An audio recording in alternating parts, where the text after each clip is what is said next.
Estamos acá para hablar sobre captura y utilización de dióxido de carbono. Llamamos así nuestra presentación y quisimos darle énfasis hacia el tema de dar el gran paso hacia la carbono neutralidad, sobre todo acá en Chile, dado bastantes cambios y avances que hemos tenido en los últimos años en diferentes industrias sustentables. Así que, bueno, ahí les vamos a mostrar un poco una pincelada de este tema y cómo podemos avanzar hacia el desarrollo de este tema acá en Chile. Queríamos presentarnos un poquito más, ahí ya Valentina les dio nuestra afiliación específicamente a la Pontificia Universidad Católica de Chile, pero principalmente quería mencionar que como investigador dentro de acá del Departamento de Ingeniería Química y Bioprocesos, yo me dedico a la investigación relacionada con procesos de separación, incluidos los temas de captura de CO2. También con Junior específicamente trabajamos en la parte de diseño de procesos, análisis técnico-económico también para temas de captura de CO2. Hemos trabajado en temas de amoníaco, en temas de hidrógeno verde, también, por ejemplo, captura de CO2 desde industrias como el biogás, etcétera. Y bueno, desde este año también yo dirijo un proyecto Anillo que es de captura y utilización de CO2, en donde vamos a trabajar, aparte de la de captura, todo lo que tiene que ver con transformación de CO2 por hidrogenación hacia metanol y combustible. ¿Ya? No sé si Junior ahí quiere agregar algo de No, su expertise. me sumo ahí a lo que había comentado, profe, y doy paso nomás a la presentación. Ya, perfecto, súper. Em, entonces, en primer lugar, los temas que queremos tratar el día de hoy están relacionados directamente con el contexto global y nacional de las emisiones de CO2. También queremos dar un contexto general sobre captura de CO2, hablar de tecnologías de captura de CO2. Ahí vamos a ver que específicamente vamos a dar algunas pinceladas de captura directa del aire. Y por otro lado, queremos dar alternativas de valorización de CO2 y finalmente hablar de herramientas para evaluación de proyectos de captura y utilización de CO2 y algunas barreras para la implementación. ¿Ya? En primer lugar, queremos hablar de lo que ha sucedido desde 1850, cuando empieza la revolución industrial específicamente y el uso masivo de digamos, combustibles en donde se genera bastante CO2 de postcombustión y vemos que desde los años 50 en adelante tenemos una pendiente bastante pronunciada del aumento de las emisiones de CO2. Ahí vemos que la industria y los combustibles fósiles aportan de manera inmensa a esta generación de CO2 a digamos, a las emisiones atmosféricas. Entonces, eso hace que haya un incremento extremadamente pronunciado, digamos, desde los 1950 en adelante. Vemos que el uso de la tierra, el cambio de uso de la tierra y la silvicultura tiene algunos pics por ahí, pero vemos que se ha mantenido más o menos estable en el último tiempo.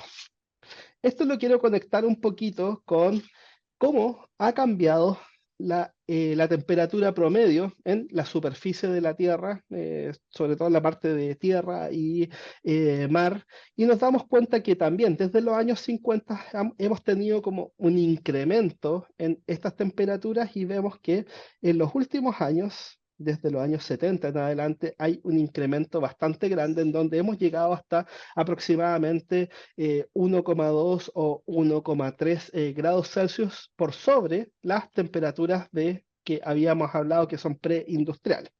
¿Ya? Entonces, nosotros vemos que en el gráfico anterior con el gráfico que estamos viendo ahora, hay una correlación entre las dos. ¿Ya? El aumento de los gases de invernadero que están en la atmósfera y el aumento de la temperatura global.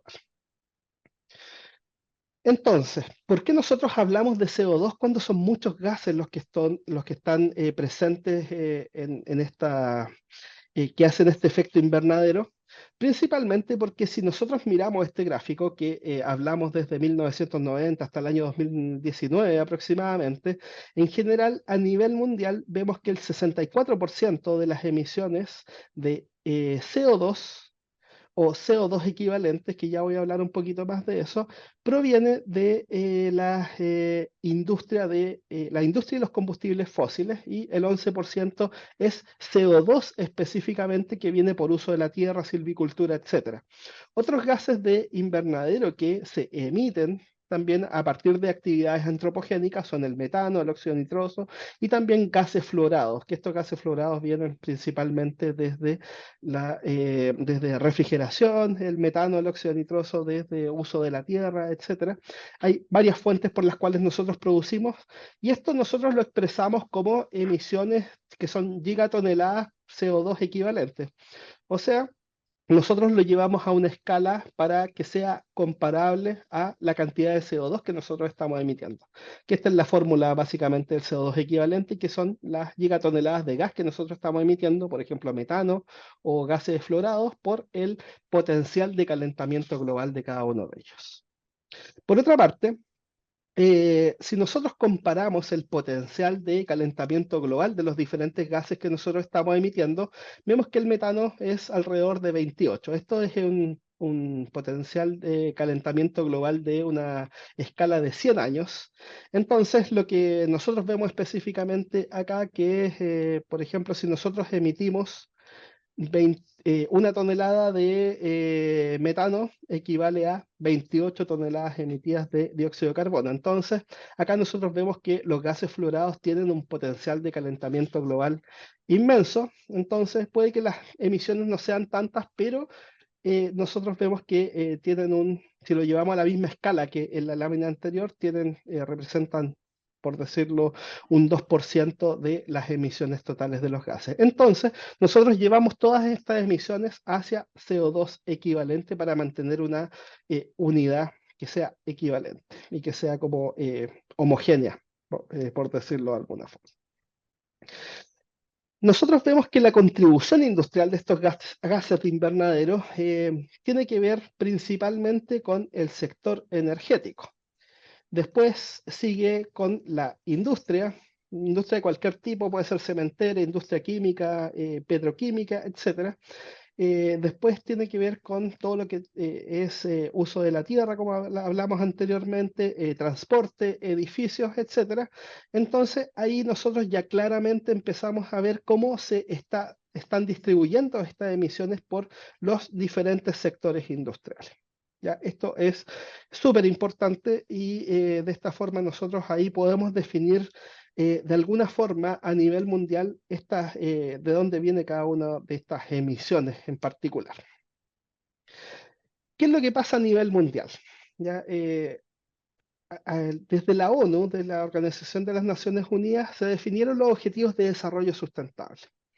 Entonces, uno de estos objetivos es el objetivo número 13, que nos dice que hay que tomar acción urgente para combatir el cambio climático y sus impactos. Entonces, desde la ONU se define que el mundo va a superar 1,5 grados Celsius para el 2035 y también se enfrenta a un incremento de 2,5 grados Celsius de calentamiento global para el 2100. Entonces hay que tomar medidas para la reducción de las emisiones de CO2 en un 43% para el 2030 y ojalá ser carbono neutrales para el 2050. Ya vamos a definir algunos conceptos ahí que son bastante interesantes. ¿Ya? ¿Qué es lo importante acá?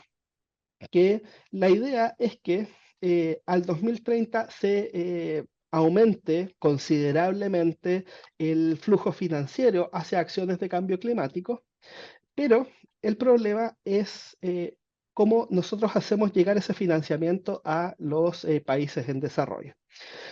El gran problema es que las regiones vulnerables han experimentado una razón de mortalidad 15% más grande por desastres naturales producidos por el cambio climático.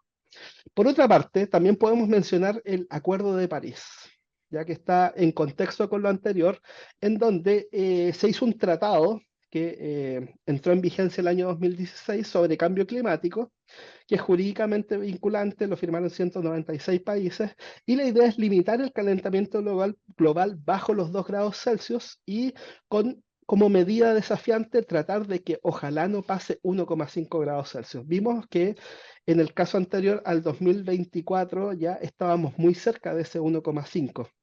Entonces es un desafío mayor. Este Acuerdo de París también funciona en ciclos de 5 años, en donde se definen medidas ambiciosas para combatir, digamos, este aumento de temperatura global. Y en 2020 se definieron algunos planes de acción para reducir estas emisiones y se definieron a partir de los países cuáles eran sus planes para, digamos, adoptar algunas medidas para disminuir el efecto del cambio climático. Para esto también se proporciona un marco financiero, tecnológico y de fomento de la capacidad para obviamente actuar en frente a este cambio climático y obviamente en base a estos progresos se hace un balance mundial y obviamente de ahí se generan algunas recomendaciones hasta algunos países para ojalá todos puedan seguir, digamos, este marco y poder lograr los objetivos que son los que están más arriba en cuanto al aumento de la temperatura global. Si nosotros miramos las emisiones globales del año 2022, que principalmente acá tenemos las emisiones por combustibles fósiles y por la industria específicamente, vemos que en China se produce sobre los 10 billones de toneladas, 10.000 millones de toneladas de CO2. Si nosotros miramos Estados Unidos está como un escalón un poquito más abajo, entre 3.000 y 10.000 millones, y si nosotros vamos a Chile o vamos a la región, vemos que principalmente las emisiones están dadas en la zona de Brasil, que son entre 300 millones y 1.000 millones de toneladas, y Chile está como en el escalón de 30 millones y 100 millones de toneladas, o un poquito más bajo si es que no me equivoco, está entre 10 y 30 millones de toneladas. Entonces, una de las preguntas importantes acá, ¿por qué acá en Chile deberíamos preocuparnos de estas emisiones si es que realmente estamos poniendo esta atención en China y sobre todo en el hemisferio norte, en donde se produce una cantidad gigantesca de gases, sobre todo CO2? Ahí, bueno, hacemos un doble clic en Chile y miramos que acá tenemos eh, una distribución de las emisiones de CO2 y acá hay una proyección del Ministerio de Medio Ambiente en donde nosotros observamos que la línea negra es el balance que nosotros tenemos neto de las emisiones de CO2. Y vemos que en los últimos años, por ejemplo, en el 2020 tenemos emisiones netas positivas. ¿Qué quiere decir? Principalmente están aportadas acá en Chile por lo que es el sector energético y quema de combustibles para el sector energético, y vemos que las otras industrias generan una cantidad menor y tenemos un carbono negativo que está dado por el uso de la tierra, la silvicultura, etcétera. Hay algunas proyecciones incluso que dicen que para el 2050, el 2100 podríamos volver a la carbono neutralidad que veíamos acá en 1990, específicamente por el uso de la tierra, por el uso de bosques y por, digamos, este ítem que está en celeste. Entonces, nuevamente la pregunta, ¿por qué nos interesa acá en Chile el tema de la captura de CO2? Y hay un tema súper interesante acá, y esto lo conectamos por algunas noticias de los últimos años. Acá vemos una noticia de la marca Chile que dice que Chile es una de las 3 economías a nivel mundial más atractivas para la inversión en energías limpias, y también se espera y por la Estrategia Nacional de Hidrógeno Verde, que hay una inversión sobre los 475.000 millones de dólares en los próximos 10 años por el tema de hidrógeno verde. También acá nosotros podemos ver que hay algunas empresas como HIF, por ejemplo, que tiene proyectada esta planta de Cabo Negro para combustibles sustentables, en donde se pretenden capturar 215.000 toneladas de CO2 por año, producir metanol. Entonces, de esa forma, nosotros tenemos que hacer la conexión entre el hidrógeno verde y el CO2 específicamente acá en Chile. Si queremos un desarrollo importante hacia productos de valor agregado al hidrógeno verde, obviamente el CO2 juega un papel fundamental en este caso, y nosotros vamos a una lámina que es como muy educativa, en donde nosotros utilizamos algunas energías renovables, por ejemplo, para la electrólisis, y a partir de la electrólisis generamos el hidrógeno verde. Por otro lado, nosotros lo que podemos hacer es captura directa del aire de CO2, ya que acá dice que puede ser por adsorción o por absorción, ya vamos a entrar en detalle en esa parte, en donde tenemos esos extractores gigantes que nosotros vemos que en el aire es un poquito más de 400 ppm de CO2, lo que hace desafiante su extracción directa del aire, pero hay tecnologías que en los últimos años se han estado desarrollando fuertemente y las vamos a mostrar más adelante. Y vemos específicamente que a partir de esa tecnología de captura directa del aire podemos obtener CO2. También podemos tener fuentes puntuales, por ejemplo, fuentes de postcombustión o de precombustión. Por ejemplo, generación de biogás genera CO2, o también la quema de combustibles fósiles generan CO2, en donde podemos hacer esa captura puntual para obtener este CO2. ¿Qué es lo que pasa? A partir del hidrógeno y el CO2, nosotros hidrogenamos ese CO2, hacemos la síntesis para producir productos químicos como el metanol, podemos producir combustibles y podemos producir plásticos. Lo importante acá es que obviamente este CO2 que nosotros generamos nuevamente, por ejemplo, por la quema de combustibles, puede volver al ciclo a partir de la captura directa del aire, por ejemplo. Entonces, algunos antecedentes de captura de CO2 que son súper importantes, y a veces no quedan claros algunos conceptos en general en la industria, en la parte académica, en todos los sectores. Entonces, por ejemplo, si nosotros definimos una fábrica o un sistema que es carbono neutral, nosotros vemos que acá estamos, esto es un dibujito como de captura directa del aire, estamos capturando ese CO2, hacemos algún proceso industrial y generamos CO2 de nuevo. Entonces, el balance de CO2 en este caso es cero. También tenemos algunos casos en donde somos carbono neutrales. Por ejemplo, en esta planta nosotros estamos sacando combustibles fósiles desde un pozo, alimentamos nuestra fábrica, pero al mismo tiempo nosotros estamos capturando ese CO2 y lo secuestramos. O sea, que vuelva algún pozo de petrolero en donde nosotros fijamos nuevamente ese CO2 y lo secuestramos. También de esa forma nosotros vemos que es carbono neutral. Pero también nosotros podemos tener emisiones negativas, o sea, hacemos captura de ese CO2, y ese CO2 después en nuestra planta, el que generamos o el que nosotros recuperamos desde o procesamos, digamos, en esta industria, a partir de la captura directa del aire, nosotros nuevamente lo podemos secuestrar, y ahí podríamos tener eventualmente emisiones negativas. Pero también tenemos el segundo caso en donde tenemos reducción de carbono. En este caso, podemos ver el sistema de referencia. Nosotros en el sistema A y B, en las dos plantas, nosotros estamos utilizando el CO2, perdón, los combustibles fósiles para hacer algún proceso, y emitimos CO2 directamente a la atmósfera. Pero nosotros podemos reducir ese CO2 si es que, por ejemplo, en el caso B, nosotros estamos utilizando alguna fuente renovable para alimentar esa planta B y hacemos una reducción de las emisiones.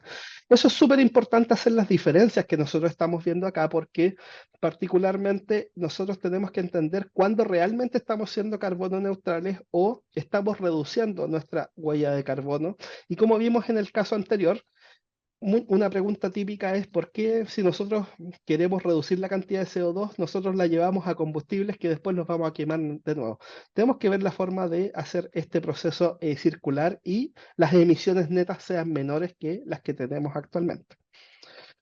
La captura directa del aire es bastante interesante porque, por ejemplo, si nosotros tenemos una, una estructura de carbono, de CO2 positiva, como nosotros vemos acá, y acá el sistema BAU, que le llaman Business as Usual, que es lo típico que nosotros hacemos, sacamos los combustibles fósiles, aplicamos un proceso y eliminamos ese CO2 hacia la atmósfera. Pero, por ejemplo, nosotros podemos hacer captura de carbono y el secuestro de ese carbono que nosotros estamos generando es el mismo proceso que el anterior, el business as usual, pero lo que nosotros estamos generando, nosotros lo podemos de alguna forma secuestrar. En el segundo caso, podemos hacer utilización de CO2. Esto es captura de carbono y utilización vía captura directa del aire. Entonces, lo que generamos de CO2, nosotros lo podemos utilizar en nuestra planta en producir algún compuesto de valor agregado.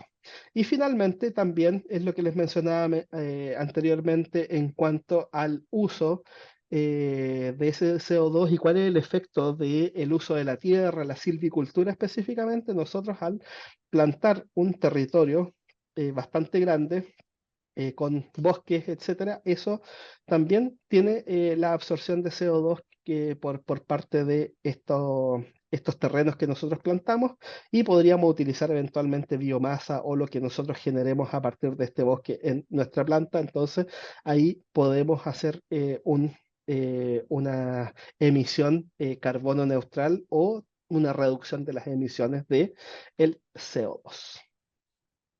Junior, si quieres continuar tú, adelante. Sí, gracias, profe. Bueno, ahora un poquitico entrando más en cada una de las diferentes tecnologías o diferentes enfoques que tenemos dentro de la captura de CO2. Específicamente nos hemos enfocado acá en la captura, o sea, acá tenemos presentados los tres tipos de esquemas principales. Sería la captura post-combustión, captura pre-combustión, ¿ya? Y la oxy-fuel combustión.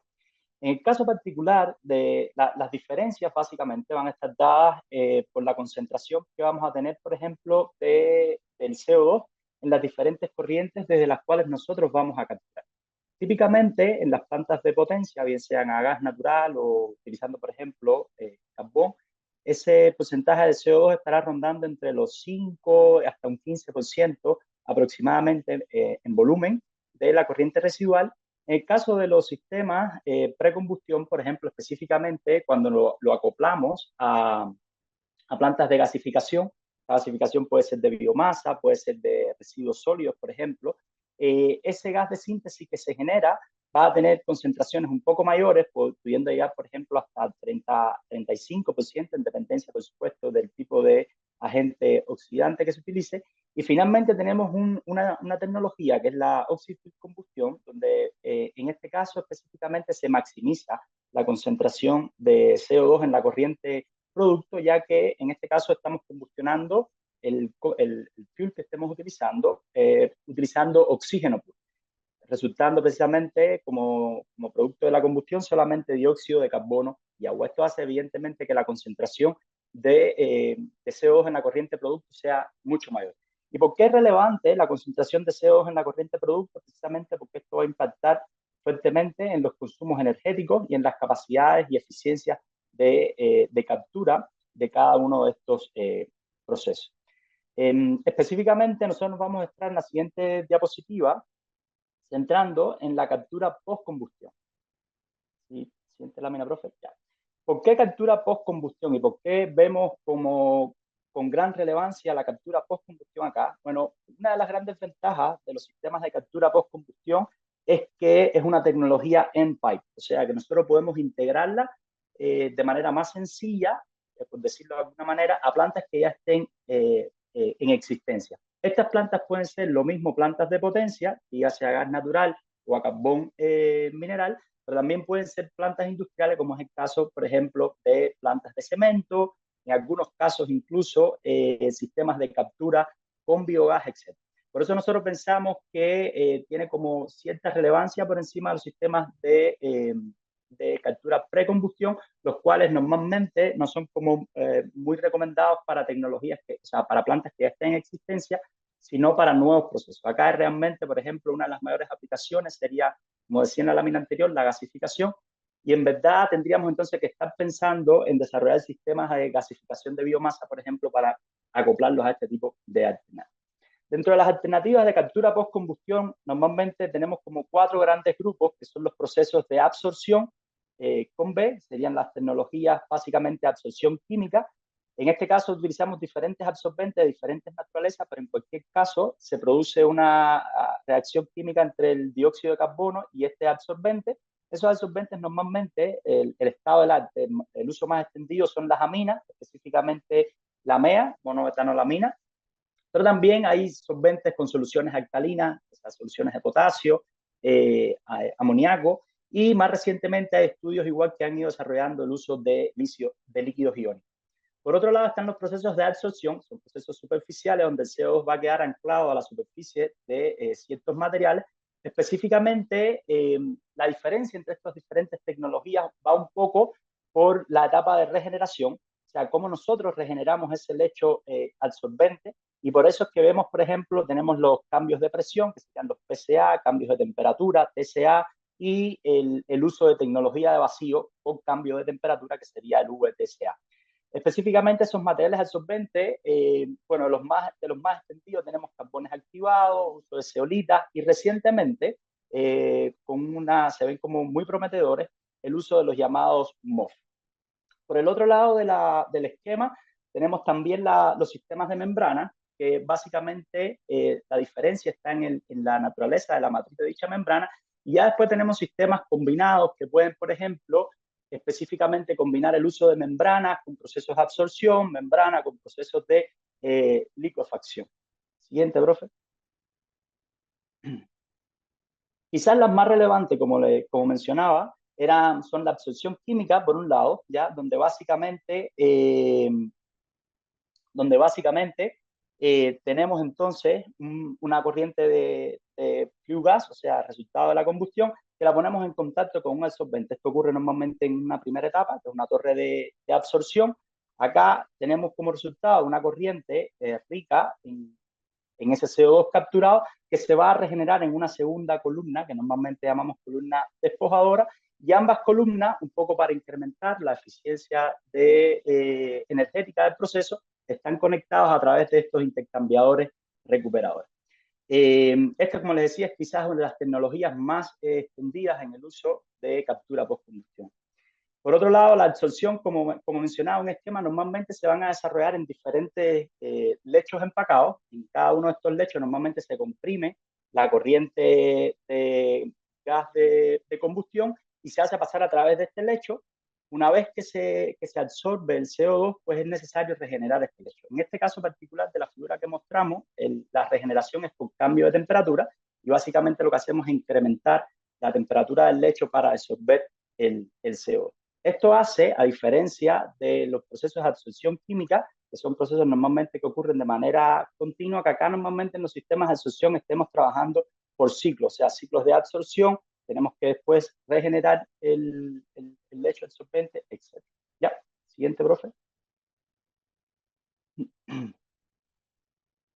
Por otro lado, están, como les mencionaba, el uso de las membranas, ya que básicamente el principio de funcionamiento va a estar dado por la permeabilidad que va a tener el CO2 en este tipo de materiales. Los esquemas pueden ir cambiando, pero en general, normalmente, como es el caso que se muestra acá, si se dan cuenta, el principio básico es que vamos a tener un permeado, un retenido, permeado rico en dióxido de carbono, ¿ok? Que lo hacemos pasar, o sea, esta corriente de gas de combustión la hacemos pasar a través de esta membrana. Evidentemente tenemos que vencer ese diferencial tenemos que generar un diferencial de presión, y eso lo hacemos mediante procesos de compresión. Acá en el caso de las membranas, como se muestra acá, tenemos como dos etapas, y esto normalmente está dado por el hecho de las propias selectividades que pueden tener la membrana, y para incrementar de alguna manera también las eficiencias de recuperación y de purificación de la corriente de CO2 final. Hace que normalmente no se vea como una sola etapa, sino que se armen en arreglos multi-etapas. Y finalmente, si bien no es postcombustión, ya, pero lo habíamos mencionado un poco arriba el profesor, están los procesos de captura directa. En el caso de las capturas directas se asemeja, en verdad, pueden tener dos naturalezas, de acuerdo al medio donde se va a quedar retenido ese CO2. Por un lado, al igual que en los procesos de absorción, vamos a tener un absorbente, ¿okay? Y quizás de los que más fuerzas están cogiendo están los procesos con absorbentes sólidos, ¿ya? En este caso, pues a través de grandes ventiladores se hace pasar entonces la corriente de aire a través de ese sólido, dejando retenido el CO2, y posteriormente, al igual que habíamos explicado anteriormente, pues lo que hacemos es incrementar la temperatura de ese lecho para lograr entonces la desorción del dióxido de carbono. En todos estos casos, la corriente resultante de CO2 normalmente es enviada a un sistema de tratamiento posterior que de acuerdo a la finalidad va a tener unas características u otras. Siguiente, bro. ¿A qué queríamos mostrar? No solamente desde el punto de vista general las características de cada una de estas tecnologías, pero sino también cuál es el estado de desarrollo e implementación a nivel comercial y a nivel de industria de cada una de ellas. Y entonces tomamos esta información de este reporte del estado de este tipo de tecnología a nivel mundial y, por ejemplo, tenemos el caso de las aminas, tecnologías como Linde, que están bien establecidas. Normalmente acá lo que más nos interesa es quizás resaltar el grado de implementación que tienen cada una de ellas. En el caso, por ejemplo, de estas aminas avanzadas, que son normalmente aminas que se van mejorando, buscando un poco, por ejemplo, reducir consumos de energía en las etapas de regeneración, las pérdidas del solvente, mayores capacidades de absorción de CO2 y sobre todo, de alguna forma, lograr manejar las diferencias en concentración de CO2 que se tienen en la corriente a tratar. Por ejemplo, en el caso de la tecnología del INDE para absorción por aminas, si nos damos cuenta, es una tecnología muy bien establecida, un TRL superior a 9, puede ser, se pueden tener diseños modulares, ¿okay? Y por supuesto las eficiencias de captura normalmente superan el que tomamos como, digamos, estándar, que sería alrededor del 90% del CO2. Siguiente, profe.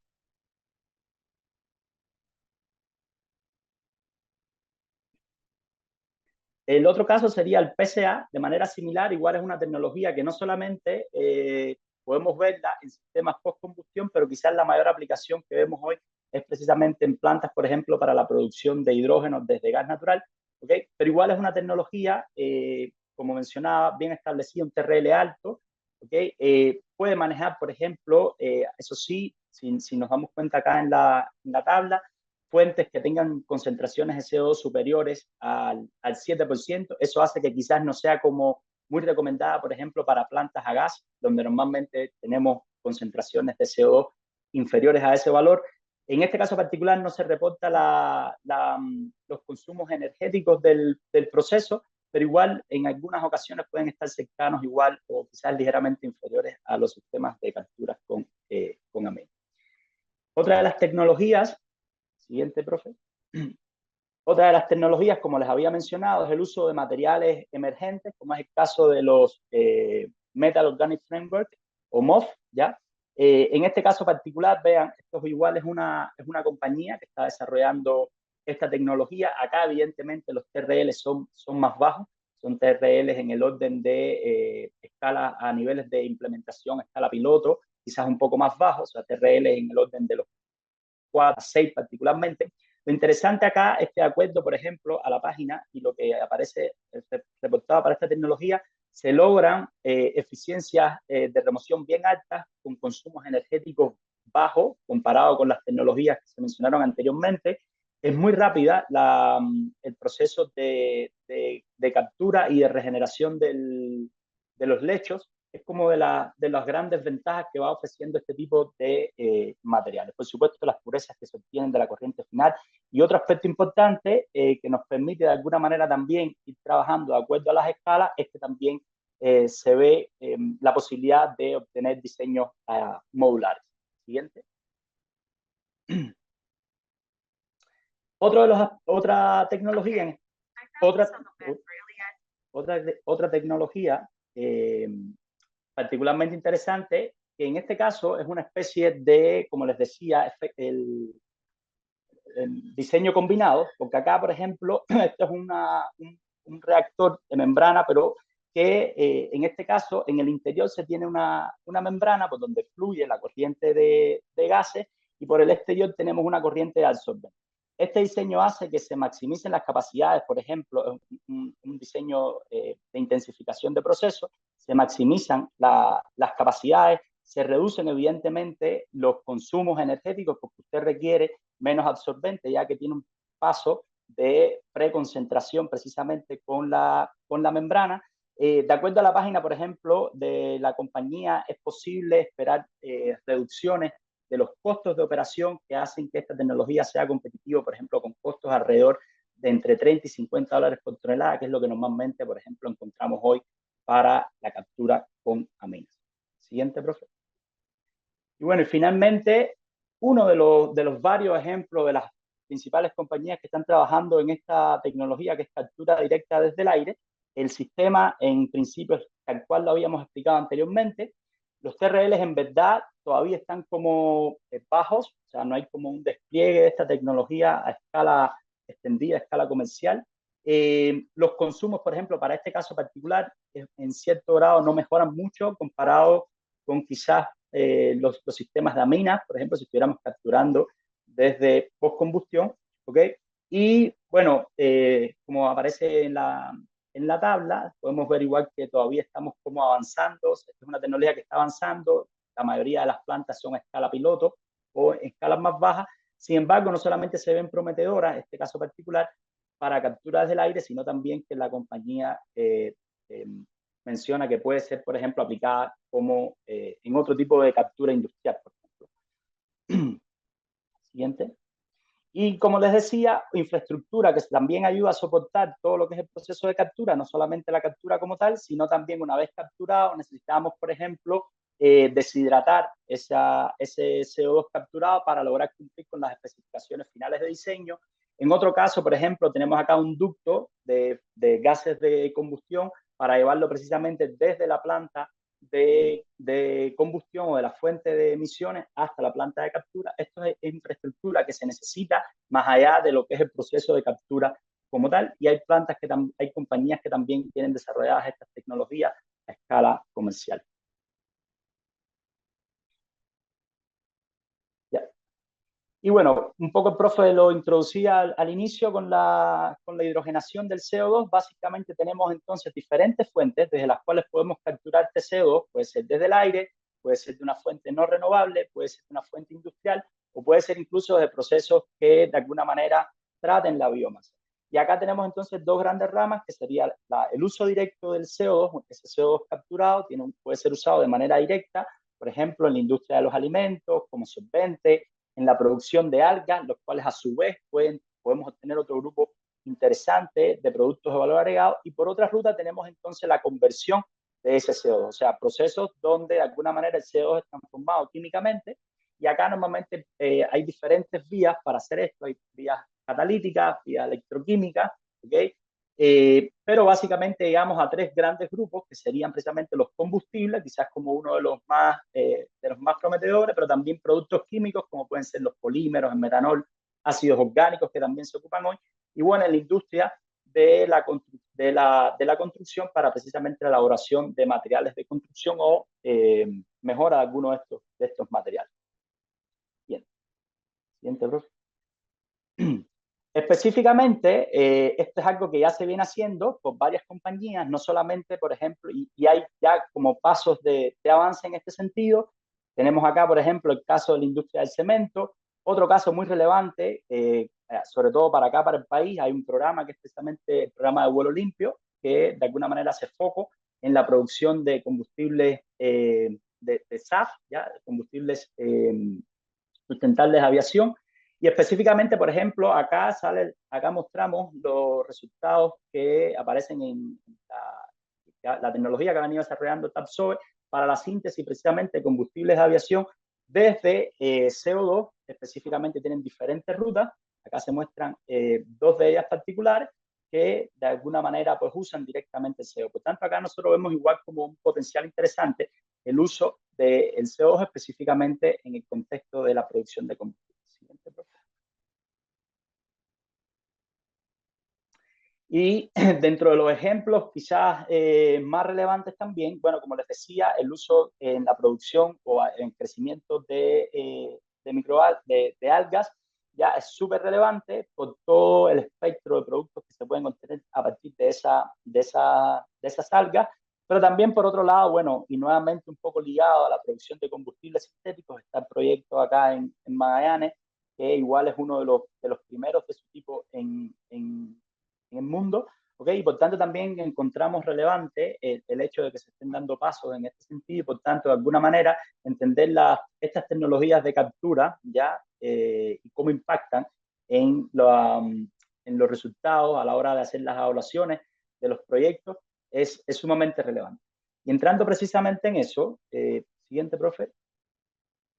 Algo que normalmente hacemos en el grupo, en lo que decía el profe, es tratar entonces de aplicar herramientas para la evaluación de muchos de estos proyectos.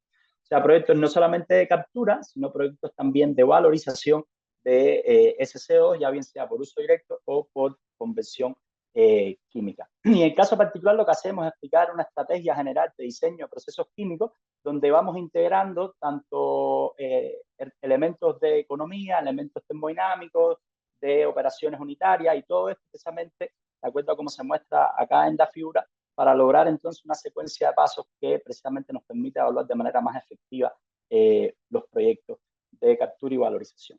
Un ejemplo se muestra acá en esta lámina. Por ejemplo, si quisiéramos producir combustible de aviación, este es algo en lo que estamos trabajando ahora con una empresa acá en Chile. Precisamente normalmente hacemos una secuencia, desarrollamos un flowsheet, evaluamos capacidades del equipamiento con sus balances de masa, energía. A partir de ahí, entonces, vamos normalmente calculando determinados indicadores de eficiencia, energético, impacto ambiental, o sea, no impacto ambiental necesariamente, pero sí indicadores, por ejemplo, en términos de emisiones de CO2, etcétera, consumos de agua, hasta finalmente llegar a una evaluación económica. Todo eso lo hacemos siempre de la mano de herramientas computacionales, específicamente con los software Aspen y también, bueno, últimamente hemos ido incursionando un poco en otro software libre, como es el caso del DW. Sí. Ahora bien, no basta solamente con eso, sino es interpretar esos resultados y normalmente lo que esperamos es tratar de entender un poco cuáles son los costos de cada una de estas tecnologías y este es un primer hito que siempre remarcamos con las diferentes empresas que trabajamos, es determinar cuál es el costo de captura, ¿okay? O cuál es el costo de emisiones evitadas y, por ejemplo, una salida, o sea, sería como un gráfico típico de los que vamos obteniendo para diferentes tecnologías. Siguiente. En el caso particular de los procesos ya de conversión, por ejemplo, hemos trabajado también con la producción de metanol, de urea, y estos son los resultados también que vamos de alguna manera obteniendo o tratando de ir mapeando cómo se va comportando cada uno de estos procesos de síntesis, específicamente, por ejemplo, y lo que siempre vemos, lo hablábamos recién, es que estos procesos normalmente no son baratos hoy. En muchas ocasiones cuesta competir, ya el profe hablará un poquitico más adelante de las barreras que van encontrando, pero esta normalmente más que todo es un poco mostrar qué es lo que vamos obteniendo como resultado. Vamos haciendo un mapeo desde el diseño de procesos hasta terminar con la parte económica, un mapeo de los costos y de la competitividad de cada una de estas tecnologías frente a sus contrapartes no renovables. Bueno, y finalmente, esto es algo también sumamente relevante. En cualquier caso, en cualquier alternativa que se proponga de captura y utilización del CO2, es tratar de extender la evaluación del proceso más allá de la propia planta, más allá del propio proceso de captura y de conversión, sino también qué pasa en el ciclo de vida completo de la tecnología que estamos evaluando. O sea, desde las materias primas hasta precisamente el fin de vida útil del producto que estamos obteniendo.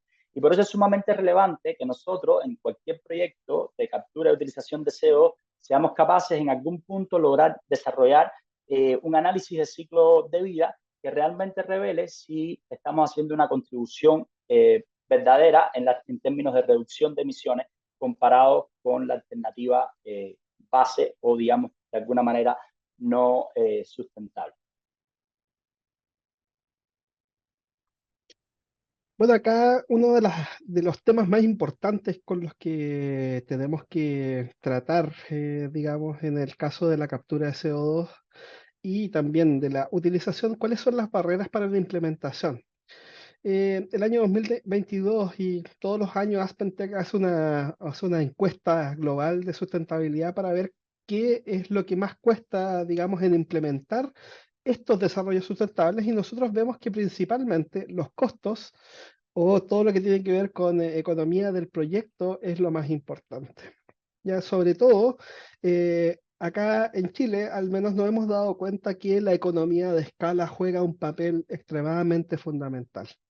También, al mismo tiempo, como si nos ponemos dentro del contexto de nuestro país específicamente, el tema de infraestructura, por ejemplo, o también la expertise del personal también es algo extremadamente importante, dado que es algo que no está como muy bien, digamos, implementado aún. Se están haciendo políticas desde no hace muchos años, entonces necesitamos avanzar bastante rápido en estas dos temáticas específicamente. También otro tema que acá vemos que el 43% de los encuestados eh, en esta encuesta global dice que también a veces lo que puede afectar bastante es como ciertas incertezas regulatorias. Acá en Chile ya también hay un marco de regulación por la ley de cambio climático específicamente, pero obviamente a futuro podría eventualmente cambiar, por ejemplo, los impuestos verdes o la forma en la que se tratan estas emisiones. Entonces también a veces la incerteza regulatoria es un problema grande. Acá en el lado izquierdo vemos también que la disponibilidad de hidrógeno para convertir el CO2 también es un tema relevante acá en Chile, los materiales, también hay aspectos sociales, institucionales, tecnológicos, ambientales, etcétera. Pero queremos destacar específicamente el primero que tiene que ver con específicamente cuánto es lo que vamos a procesar específicamente en el país.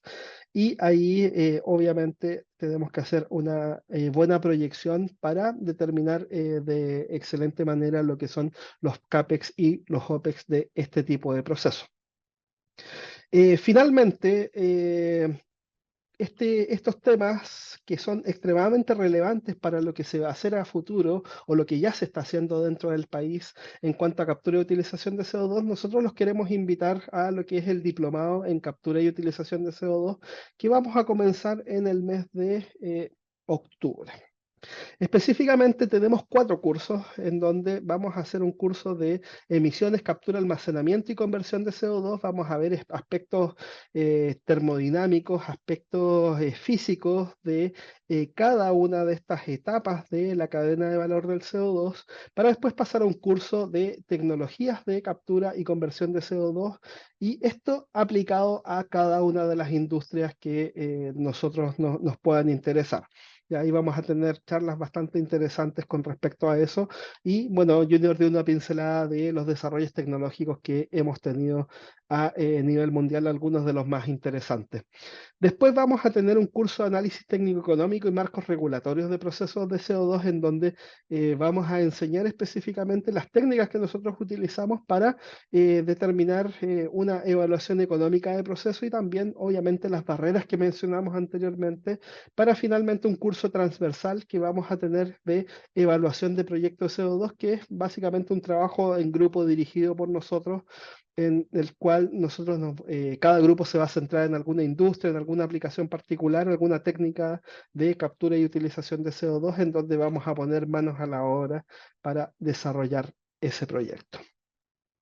Esa es nuestra presentación, espero les haya gustado y que haya sido interesante, y con eso nos despedimos y damos espacio para las preguntas. Profesores, muchas gracias por las presentaciones que hicieron. Ahora, como mencionó Roberto, los invito a que realicen preguntas. Igual ya tenemos algunas en el chat, las voy a empezar a leer. Alex Vidal pregunta si es que el PowerPoint se va a enviar después. No sé si existe la posibilidad o no. Sí, podríamos enviarlo, no hay problema. Perfecto. En cuanto a la grabación, yo ya lo puse en el chat, pero en un par de días se enviará la grabación de toda esta presentación a los correos con los que se inscribieron a la charla. Después, acá Alejandro Bañados pregunta, ¿los métodos criogénicos no son competitivos? Sí, ¿Vas tú, bueno, Junior? creo yo, pero Dale, dale, dale. ya. Bueno, gracias por la pregunta. Efectivamente, o sea, cuando específicamente el caso que se menciona acá, cuando estábamos en el contexto de la postcombustión, un método criogénico puro no es competitivo, ¿ya? O sea, cuando estamos hablando sobre todo de, pensemos en la, el tema es que pensar que un criogénico lo que tenemos que hacer es de alguna manera condensar el CO2 que viene en esa corriente a partir de un proceso de refrigeración y compresión, ya lo vamos haciendo de esa manera Y esto de manera, o sea, lo que reporta técnicamente es que a medida que usted disminuye la concentración de CO2, evidentemente la energía que tiene que invertir para lograr este proceso se incrementa. Entonces, normalmente cuando usted está pensando en postcombustión, ni pensar en criogénico puro. No obstante, por ejemplo, cuando usted comienza a moverse hacia otras corrientes que son más ricas en CO2, por ejemplo, pensemos en un proceso con CO2, con CO2 de ejemplo, donde usted tiene concentraciones ya superiores al 30% volumétrico, pues entonces acá puede que los sistemas criogénicos, de hecho, hay tecnologías sobre esto, incluso desplegada a escala comercial, pues se hace. Ahora, ¿qué pasa si nosotros empezamos a combinar, digamos, en algún caso, ya no en postcombustión, pero sino en sentido general, comenzamos a hacer sistemas combinados, lo mismo que mencionaba, membrana, un paso de membrana donde usted preconcentra la corriente y después puede aplicar entonces quizás algún otro método de captura o de separación. ¿Ya? Entonces, en ese sentido, efectivamente, para la postcombustión, donde las concentraciones no superan el 15% en sentido general, los sistemas criogénicos no se ven como atractivos. ¿Ya? Perfecto, profesor, muchas gracias. Después acá Gonzalo Núñez pregunta, ¿hay posibilidad de aplicar BECCS en Chile? No sé si es que se pronuncia así, es una sigla, no lo sé. Es una sigla, sí. Ya, Sí. perfecto. Bueno, con Junior hemos evaluado, digamos, algunos casos en particular a solicitudes bien específicas de algunas industrias. Y claro, es posible, solamente hay que enfrentar las barreras, digamos, económicas que nosotros mencionamos específicamente y sobre todo la de la economía de escala. A veces los flujos que hay que procesar son muy pequeños y en ese caso nosotros vemos que tenemos una barrera de implementación bastante interesante. Entonces, eso podría ser, digamos, complejo, pero si encontramos alguna fuente que produzca una cantidad grande de CO2, Junior me ayuda con las escalas a veces que el número específico a veces no lo manejo. eh, Ahí como que eliminaríamos básicamente esa barrera de implementación. Ahí no sé si Junior quiere aportar algo también. Sí, solamente un poquitico más, ¿ya? ¿Sí? En este caso particular de los PECs, que sería como, digamos, básicamente el principio es como combustionar biomasa y hacer captura de ese dióxido de carbono. Efectivamente, esto es una tecnología en principio súper prometedora, porque incluso de acuerdo a lo que había mostrado el profe, puede llevar a un esquema negativo en emisiones. ¿Ya? O sea, usted básicamente está de alguna manera, por ejemplo, tomando el dióxido de carbono del aire a través de la biomasa, ¿okay? Lo transforma esa biomasa, captura ese CO2 y lo deja en algún producto. Evidentemente ese CO2 no vuelve, suponiendo que sea un producto que no vuelva el CO2 a liberarse, entonces usted dice una reducción negativa. El tema está acá y donde más promesa le vemos nosotros, no tanto directamente en tratar de generar biomasa para combustionar, sino aquella que sí o sí se está tratando por otros procesos industriales, como puede ser, por ejemplo, el caso de la celulosa. Entonces, capturar, por ejemplo, desde la industria CO2, de la industria de la celulosa, pues entonces puede ser muy atractivo porque usted sí o sí tiene esa fuente generadora, ¿okay? Es verdad que las concentraciones no son muy altas tampoco, pero en verdad no está desarrollando una industria completa para cultivar biomasa, para después combustionarla, para después capturar el dióxido de carbono. En verdad habría que hacer, la pregunta no es sencilla, pasa por, como mencionaba, un análisis de ciclo de vida, pero nosotros vemos como más atractivo quizás enfocarnos primeramente como en aquellas fuentes que sí o sí tenemos. O sea, hoy en la industria celulosa en Chile se genera bastante CO2 biogénico, se genera CO2 biogénico desde biogás, ¿okay? Y nosotros pudiéramos estar capturando todo ese CO2 con una relativa facilidad, ¿okay? Y con un costo bastante competitivo. Perfecto, gracias profesor. Acá tenemos otra pregunta de participante P. ¿Cómo afectan a los procesos de materias las emisiones de material particulado? Y acá habla de unos compuestos que no sé cuáles son, así que les Los N, dejo que se los digan. los NOx y los SOX. Sí, es que normalmente eso, los sistemas, sobre todo si son plantas de potencia, ya los tienen instalados. O sea, si lo bueno, por ejemplo, de una planta de captura post-combustión, como yo decía, una de las grandes ventajas de la tecnología post-combustión es que nosotros la podemos integrar directamente a una planta que ya sea existente, con relativa facilidad, con relativa facilidad.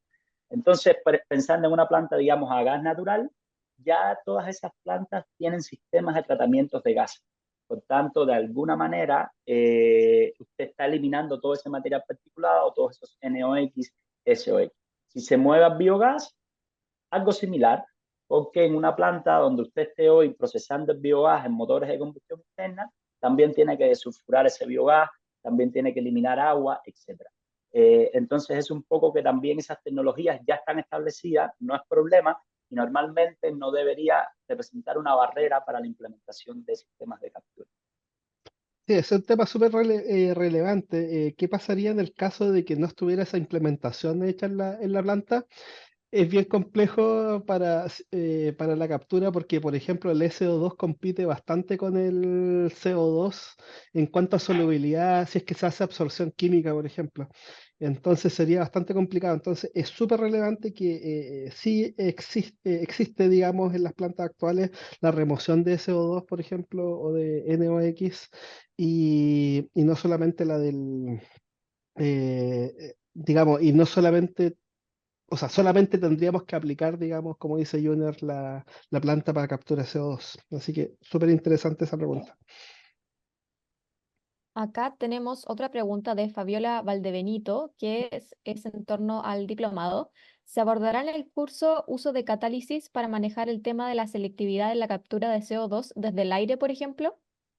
Absolutamente. Ese tema está considerado, el tema catalítico, lo trabajamos bastante acá dentro de la universidad. Tenemos un grupo de catálisis extraordinario dirigido por el profesor Néstor Escalona y la profesora Elodie Blanco, también que tiene un área de captura y conversión catalítica. Entonces, es un tema que ellos van a trabajar en el diplomado y lo vamos a discutir profundamente. Perfecto. Acá preguntan dónde va a quedar la grabación. Esta se les enviará a sus correos en los que se registraron para esta charla, así que no se preocupen. Sebastián Antiman pregunta, ¿qué recomendaciones hay para reducir los impactos ambientales y huella de carbono en la industria de la construcción usando inteligencia artificial? Uf, interesante pregunta. Ay, me encantaría que estuviera el profesor Marcelo González acá en los auditores, pero para que nos ayude. La industria de la construcción es bien interesante este tema porque, por ejemplo, sobre todo hay muchas emisiones. Profesor, no lo Sí, escuchamos. no, es que se le pierde un poco a veces el audio del micrófono. Ahí lo recupera. Y se me, Ahora sí, ahí me escucha, ya, que se me apaga sí. acá después de una hora, no sé por qué. Eh, Ahí es súper interesante el tema en la parte de, por ejemplo, la industria del cemento, existe una, digamos, producción de CO2 por la producción de clinker, sobre todo también por quema de combustibles. También hay áreas súper relevantes, por ejemplo, de captura de CO2 con material reciclado de la industria. Entonces, hay muchos desafíos en la industria del cemento que conversamos con nuestros colegas típicamente del Departamento de Gestión de la Construcción de acá, de la Universidad Católica. Entonces, hay varios desafíos interesantes, sobre todo en la producción del cemento. En cuanto a inteligencia artificial, debo decir que no me manejo mucho. No sé si tú has escuchado algo, Junior, al respecto. No, en verdad se nos escapa un poquitico Se nos nuestra escapa expertise. bastante y ahí Andrés Prieto probablemente o Marcelo González nos puedan responder esa pregunta. Ahí les vamos a preguntar a ellos. A lo mejor ahí nos pueden escribir y podemos procesar, desarrollar un poquito mejor esa respuesta. Bueno, en honor al tiempo, vamos a realizar la última pregunta. Perdón, acá está. Alejandro Bañados también pregunta, ¿qué posibilidades de almacenamiento de largo plazo existen en Chile? Entiendo que geológico no se podría acá.